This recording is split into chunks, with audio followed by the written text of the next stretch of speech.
हे विधाता ये दुनिया रचाई, रख जांदू मन की जगानी बताई।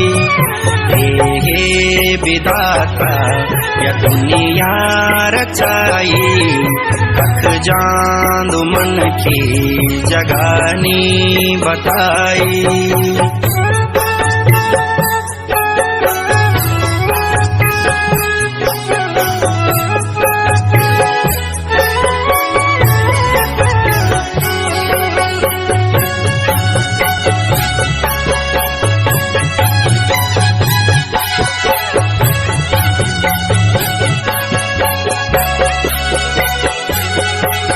शरीर पराणी परजू पुतोल, चले जांदो मन खेत छुटे जांद बोल। अपड़ू क्या परया यकी छूट जान, छुट दू शरीर यखान क्या ल्याण।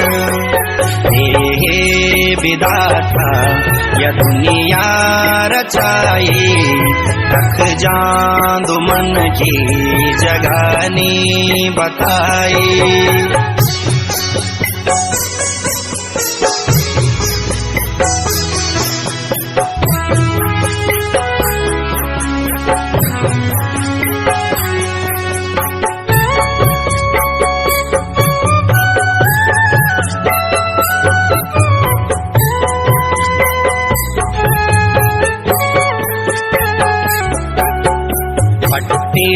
गोनागढ़ सौंप गाऊं, भगवान सिंह भीष्ट बोदान नाऊ।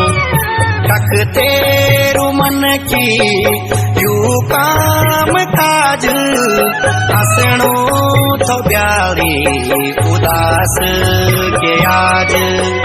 हे विधाता ये दुनिया रचाई, रख जांदू मन की जगानी बताई।